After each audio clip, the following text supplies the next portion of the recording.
I tried. Hey, ladies and gentlemen, it is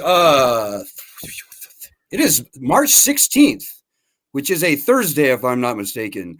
Welcome to StudentLoanJustice.org. We are the first, the oldest, the largest, and in all the important ways, we're the only true grassroots group fighting only and absolutely for student loan justice. If you're new to the group, welcome. Tell everyone you know about this group.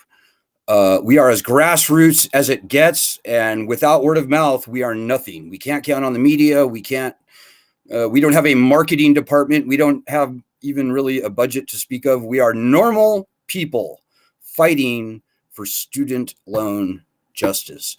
So if you have any questions or comments, throw them out on Facebook or Twitter, and if I can see them, I will very happily throw them out. And tonight, as you can see, we have a very special guest here tonight. Miss Lisa Ansell from Los Angeles, California joins us tonight. I could probably talk for about 10 or 15 minutes describing all the mountains that Lisa has single-handedly moved of her own free will. Well, she's unpaid, just like everybody in this group. Lisa has been a tour de force on this issue for 2 years, I think, at least at this point. She was instrumental in getting the film that we were working on a couple of years ago screened at the University of Southern California Film School. More recently, she was the person who made 2 screenings happen, both at the University of Southern California Film School and also through the Jewish Free Loan Association most recently. And this is for the documentary that is airing right now on the Peacock Network. And let me just, I can't dial that in for you. If you have Peacock, look for Lone Wolves, LOANWOLVES. It's aired on MSNBC, airing currently on Peacock. Most recently, I'll just keep it short. Most recently, Lisa got a very powerful letter to the editor published in the Los Angeles Times. So this is something that we're asking everyone to do. Well, Lisa took the bull by the horns. And so Lisa, welcome. How are you tonight? Thank you so much, Alan, for having me. It's wonderful to be here and to interface with everybody, during a live stream. And again, I've been in this fight for close to 2 years, and I'm in it till the very, very end. So thank you for continuing to allow me to be part of this journey. Yeah, well, absolutely, Lisa. And I don't know if I should really divulge too much about you, but I will say that Lisa was one of the very rare individuals that was able to get her loans canceled through the Public Service Loan Forgiveness Program. And that's pretty good. Those are pretty long odds. Like even under the revised program, I think only 9% of people are actually making it through at this point.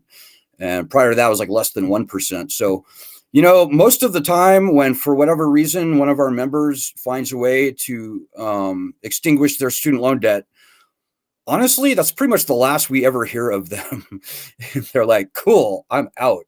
Well, I have to tell you guys that Lisa, upon hearing that her loans were, I don't say forgiven, I say canceled, she didn't pull up the ladder behind her. In fact, Lisa redoubled, if not tripled, her efforts to fight for student loan justice. And, I think that just speaks volumes to her character. Um, so what do you think, Lisa? What do you think is going on right now politically? How's everything in California and so on and so forth? Right. Actually, things are not that great in California. I'm just going to share what, I was starting to speak to you about earlier, Alan. We are about to experience a massive labor strike in Los Angeles by the Los Angeles Unified School District, LAUSD, which is the second largest school district in the country. And next week, all of the teachers and staff are going on a week-long labor strike. And I am hoping that part of the conversation that will emerge in the negotiation process is the tremendous damage that student loan debt that teachers and staff carry, with regard to standard of living. There are many overlapping crises, especially in California, with housing affordability and loan debt versus salary, and all of these crises converge to make life very, very difficult for educators in the state. Yeah, and for those of you who don't know, all of the states are pretty bad on federal and private student loan debt, but California is by far and away the largest amount of debt. $174 billion hanging around the necks of Californians. And it's not the rich Californians, by the way. 100% of everybody who gets certainly a federal student loan is determined to be financially needy. So this is hurting pretty much everybody in the lower, like 80% income brackets. And that's teachers. And, it's not only teachers, it's administrators at schools, and so forth. It'll be interesting. Have you heard anything from one thing I know is that the National Federation of Teachers, I think it's called, the American Federation of Teachers, they were actually instrumental in getting that public service waiver done. I wonder if they're going to step in here for this current crisis in Los Angeles. That's possible, and I definitely want to recognize the efforts that the AFT have undertaken to improve the abysmal public service loan forgiveness program. But let's keep in mind that as it stands today, with the limited waiver having come and gone, right? It expired in October 31st. The success rate of the public student loan forgiveness program at its best is 9%. Yeah. So, in any way you look at it, that's abysmally failing grade. So my fear now is that, with, Biden's, somewhat feckless 10 to 20K cancellation, caught up in the Supreme Court and all the unfortunate partisan politics that have no business yet have come to occupy that conversation, that we're going to see some negative fallout with whatever progress we may have seen with the public service loan forgiveness program. My fear is that as the Biden administration starts to ramp up signals for re-entering repayment, we're going to see less success within the already abysmal success rate with this. I think we're going to start to see some backward movement in terms of denying borrowers who otherwise would be eligible for their cancellation. They're going to start to backtrack back to sort of nonsensical excuses to deny them. Yeah, that's right. And maybe just for the benefit of our audience, we've been looking at this problem for 18 years, guys, and I can tell you the Department of Education has no desires or frankly intentions of canceling any loans if it doesn't have to. And that's always been true, and it's still true today. And we can expect that when the lights are turned out, when the spotlight is off of them, they're going to go back to doing what they've always done, which is deny loan cancellation. And and by the way, we're a fiercely nonpartisan group. I know the AFT is a very left-leaning group, so I don't want to give our conservative members out there the impression that we swing one way or the other. we frankly hate both parties at this point. You, And, you know, I'm glad to see the AFT out there fighting for teachers and maybe the other non-teachers that made it through public service. But guys, we cannot count on the unions. We cannot count on any groups that I can even point to solve this problem for us. And I think, Lisa, you would probably agree that it is normal individual human beings that decide to take this battle on and own this problem and fight, whether it's locally or nationally, and get stuff done. And again, I don't want to brag on you too much, Lisa, but I'll just say, you know, Lisa has gone to great lengths and continues to go to great lengths to do things like bring Republicans and Democrats together. And that's going to be very important going forward. So I don't have anything to report right now, but with any luck, we will be able to get some members of Congress on from both sides of the aisle to come together and agree that at a minimum, constitutional bankruptcy rights must be returned to these loans. And frankly, I think unless and until we get the threat of bankruptcy back, Joe Biden or any other president is going to keep doing what they've been doing, which are these lame, feckless election eve cancellation gimmicks. And that, frankly, doesn't help anyone. right. I would just add one thing to that, Alan. I would say that, you know, looking throughout history, freedom in whatever form we choose to define it was never achieved by asking nicely for it. Freedom is achieved by taking it, by mustering all of your strength, your courage, building community at the grassroots up, and moving forward, demanding our freedom. In this case, demanding our economic freedom and demanding our rights that should have never been taken away from the beginning. Yeah, you know, and I just love these live streams I do with you because it's like preaching to the choir. You know, yeah, I like to do that every once in a while, but you know, it's so true. And every one of you out there can be doing exactly like, how hard was it to get that letter to the editor in the LA Times published? Actually, easier than I had thought. Over the past 2 years, I've had a few pieces published in the LA Times, but I've written way more than I've had published. So with my latest piece that came out right after our event with the Jewish Free Loan Association, that was an immediate uptake on their point. You know, I wrote it the day after our event, and it was published the very next day after that. So that should, and LA Times is a pretty tough nut to crack. You know, they receive a lot of submissions, and that should serve as encouragement for everybody, motivation and encouragement. No matter where you are in the country, there is a space for your voice to be heard, whether that is a smaller community-based paper, whether that is a larger state-based paper, or whether that's a national publication. We've seen our members achieve tremendous goals and success recently with our letters to the editor. And we need to build on this momentum. Wherever you are, if you're from a small town, if you're from a big city, there is a place and a necessity for your voice to be heard.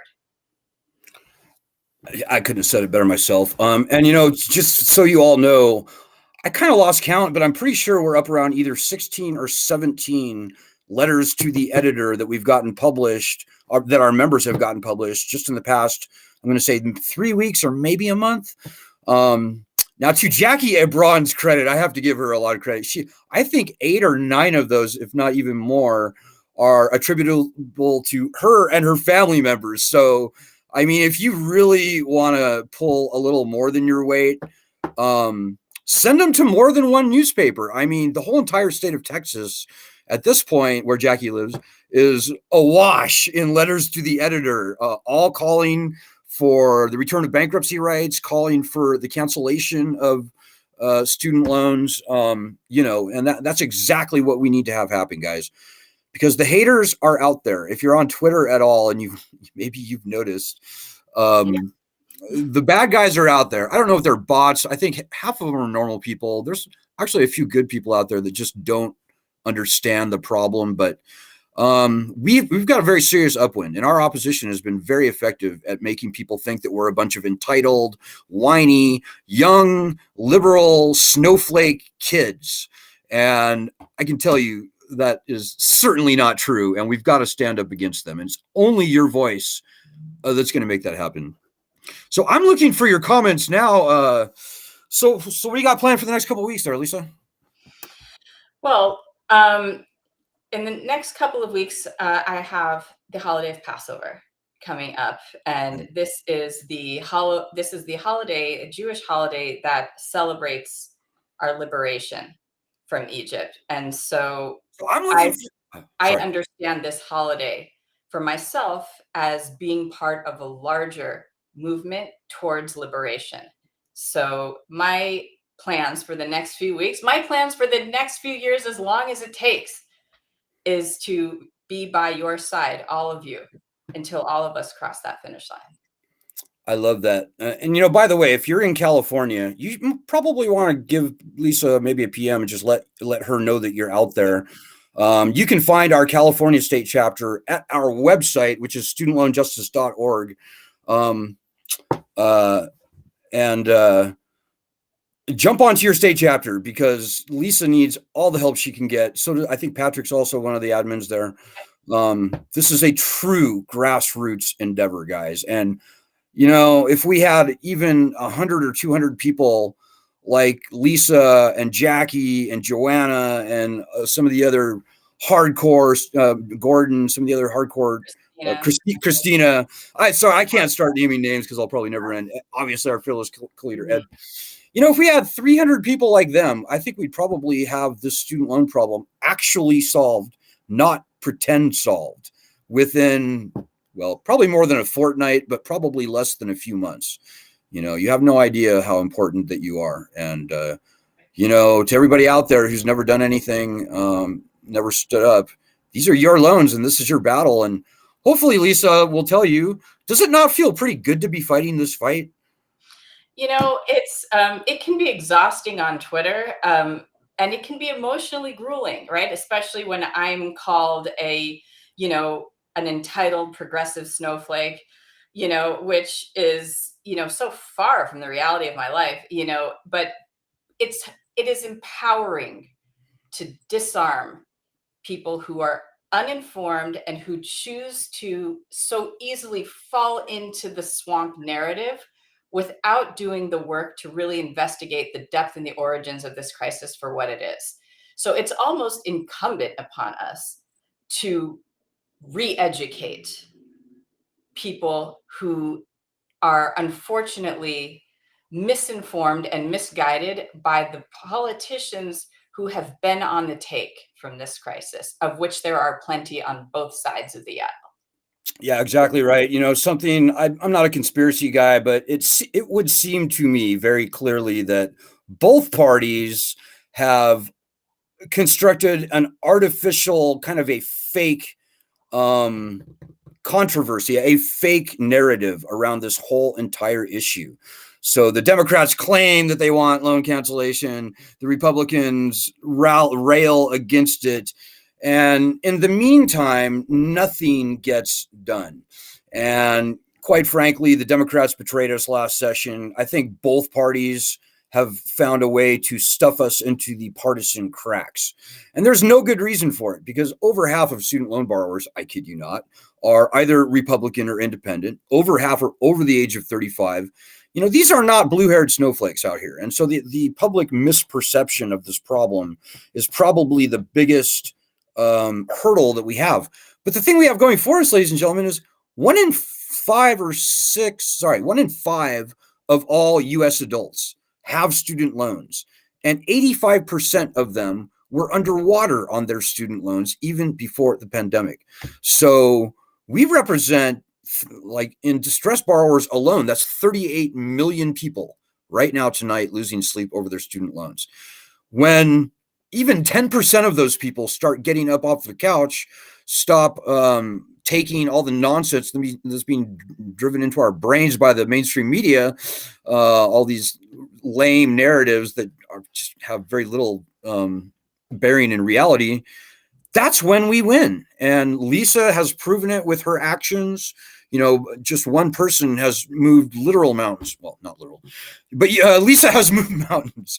And I hope you'll take my word for it. Like, even just, I think at this point, if you just Google like Lisa Ansell and student loans, you'll see a very solid body of work behind her. And that's after only 2 years. I was created over time. That's right. Well, hey guys, I promise. I know Lisa's you've got a prior commitment. So I promised I would keep this short to 20 minutes. So I'm sorry, guys. I can't get to I can't get to your questions tonight. I do apologize. But I will visit the comments here on Twitter, Facebook, and YouTube after the fact. And if you have any questions, comments, editorial opinions, or otherwise, you can definitely have your say. We'll read them and we'll respond to them. So Lisa, thank you so much for doing this. Thank you for having me.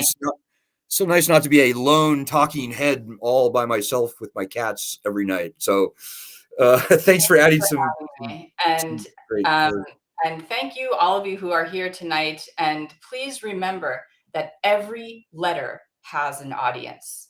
If it's a smaller community paper, if it's a regional paper, every letter that one writes will reach a critical audience. And that is how positive messaging moves forward. And that's how deconstructing false narratives moves forward. So please keep that in mind and continue your great work to, continue to write letters to the editor to support our mission of full bankruptcy protection restoration and student loan cancellation. Couldn't have said it better myself. So the very last thing I'll say before I sign off tonight, guys, is please don't pitch in for the van. We're over halfway there now. We have to raise $8,000. We've raised $4,000. Please just help if you possibly can. We can only do this with your grassroots support. So with that, I will bid you all good night. Lisa, thanks again, Lisa Ansell, for joining us tonight, and looking forward to great things to come. Indeed. So yeah, definitely. So good night, everyone. Rewind this video if you're unsure of anything that we said. Godspeed in your efforts to get your letters to the editor published. And God bless everyone. I'll see you tomorrow. Peace.